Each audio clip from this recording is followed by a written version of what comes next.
Hey there, this is Greg, the Masked Gamer, and I am so excited for what I have to show you today, and also so very sad about it. We are going to unbox Tragedy Looper, which is the reboot of Tragedy Looper, which is actually, the original was my favorite game of all time. For those of you who are new to my channel, this is a place for COVID cautious folks to talk about board games. You're perfectly welcome to be here even if you aren't COVID cautious, provided there is no minimization, denialism, or harassment of any kind. So with that said, I am here by myself today, so I can take off my mask and show you Tragedy Looper. So the reason why this is sad is because this is a game that really needs 4 players to shine. It's technically 2 to 4 players, but without 4 players, like one of the major mechanics of it is missing.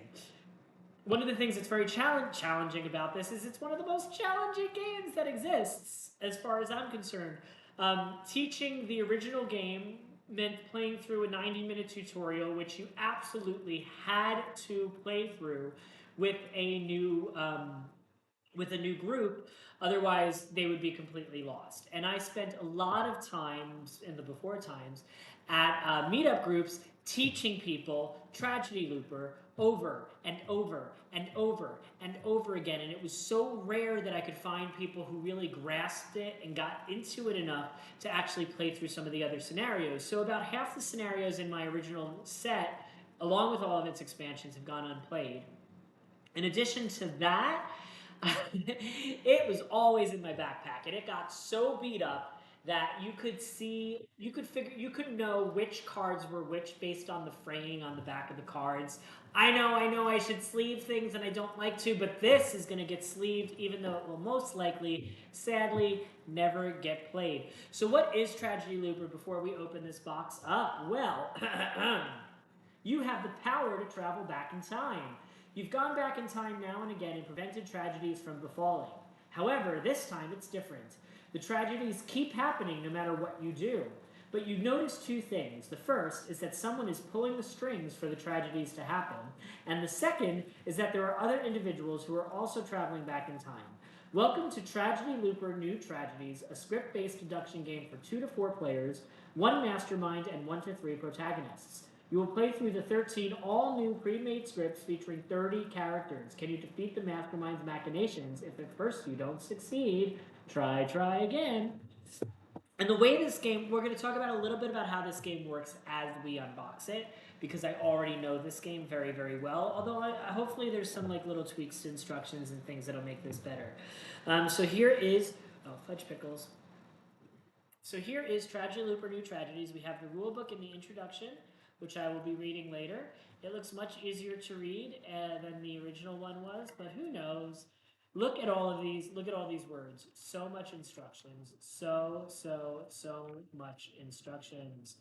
So much instructions. So much instructions. Now this new one apparently came out in 2022. So I don't know. Hopefully there will be new ones. This is the Mastermind's Handbook, which the protagonist must not read. The original set had much smaller pamphlets, so I don't know how this is going to work with these bigger pamphlets. It says there is additional game content at whizkids.com/tragedylooper, so maybe they do have some new sets. Now, what's interesting, oh, this feels much better than the original. So what's interesting about this game is you have all of these different, we're going to show the real side. We have all of these different things that happen. We have plots, subplots, roles, and incidents. So what the players have to do in each game is they have to figure out what the main plot is, what the 1 to 2 subplots are, what the roles are for every character that's on the map, and which people on the map are going to be being the people who create incidents, trigger incidents, what have you. And they have to survive a whole game without losing. So whenever they lose, they have to figure out what that loss mechanic is. So for example, there's a character called the key person. When this character dies, the protagonists lose. Okay, so somebody died, so it must be because the key person died, right? Wrong. It could also be because I'm trying to find these might be a little bit different than the ones that I'm used to from the original one. Maybe I need to see it on this side.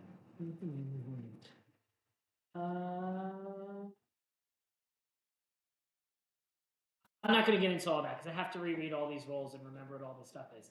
It does look like the first steps and basic tragedies are the same here.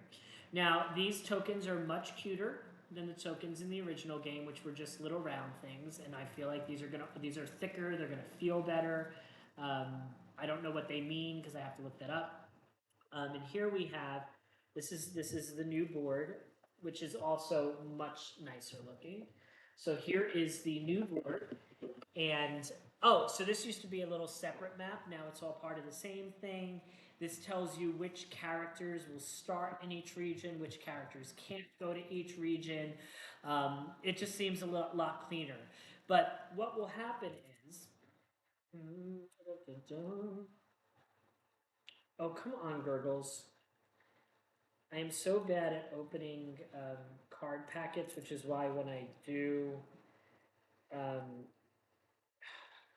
when I do unboxings, I usually don't open them because I'm so bad at opening them. But here we go. So we have these characters. So like you could have the journalist, who is an adult man who starts here, right? Is this journalist a murderer? Is this journalist a lover? Is this journalist a god? Like there's all of these different roles. These cards feel much better too.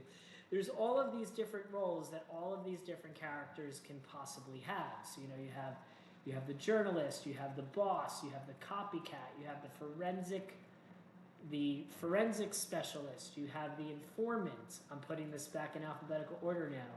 You have the office worker, who's usually a killer or a serial killer of some kind.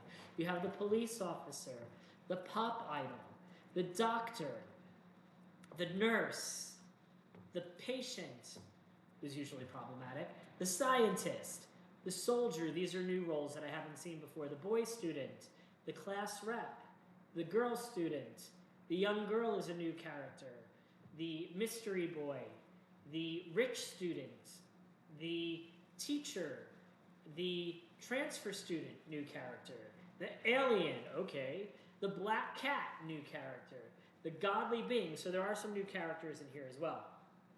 Oh, there's more. The holy tree, the illusion, the prophet, the shrine maiden. And each of these have like a different set of skills and things that they can do. Now, on top of that, so the mastermind is going to know, based on scripts, these mastermind script cards, which I'm not going to show you because spoilers. So the mastermind is going to know the roles of every character, what the plot is, what the subplot is, and how the heroes can lose. Now unlike other games like Detective City of Angels, this isn't necessarily a guide the players through the game situation. Like, you want the players to lose. You do not want them to win, and you do everything in your power to make sure they lose. Within the rules. And so it's also very, very, it's unfortunately pretty easy for the mastermind to somehow fudge things up and break the game, which is also something that does tend to happen on occasion.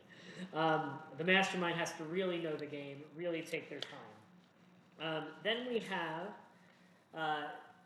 what will happen is in addition to knowing all of those things, the mastermind has a set of cards which each have different things that will happen on locations. And the protagonists also have their own 3 sets of cards which they can play. And so at the start of each turn, the mastermind will play, I think it's 3 cards, and each of these will play 1 card, and they'll play them on people or on locations, and you have to kind of try to work your way around how that's all going to work out. And when, gosh, I haven't played this in so long, so this is like major memory overload. And so what will happen is the players will have the opportunity to strategize what they're going to want to do for a loop. Once the loop starts, the players cannot speak anymore. So all of the cards that the players play are played face down. The mastermind can still talk, do, say, trick around, whatever they want, because they're kind of omnipotent. But the heroes can only talk when they're at their headquarters, not when they're wandering around town. So you're trying to figure out how to stop the bad things from going on without letting the mastermind know what you're doing, and that's even after you've figured out how to survive, which is wild. Sounds hard? It is hard. But the good news is if you fail every loop in the game, you get one last chance. And if you correctly guess the role of every single character that's on the map, you still win the game.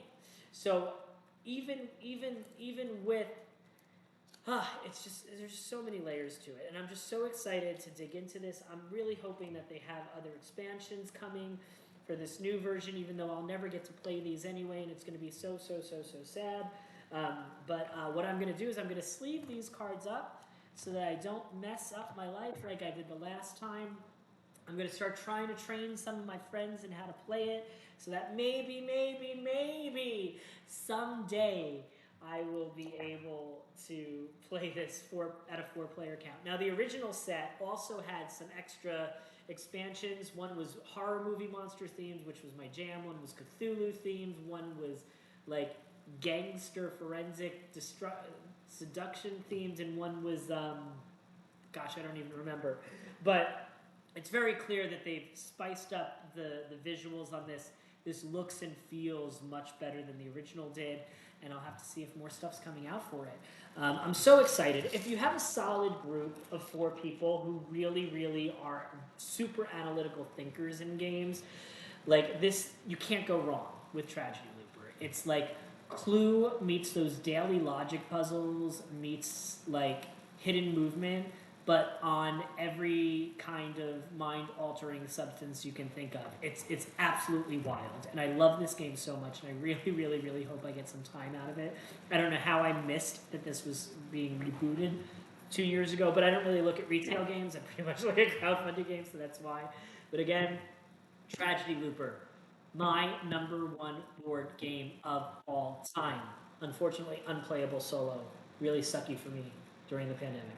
But hopefully I'll get some masked folks over here to play it. If you live, hey, and this is a good time to say, if you live within driving distance of Palmdale, California, which is like about an hour-ish north of Los Angeles, and you want to put on some masks and play some board games, I'm here. I got the games. I got the house. I got the expensive air filters. Come on by and hang out. All right, that's it.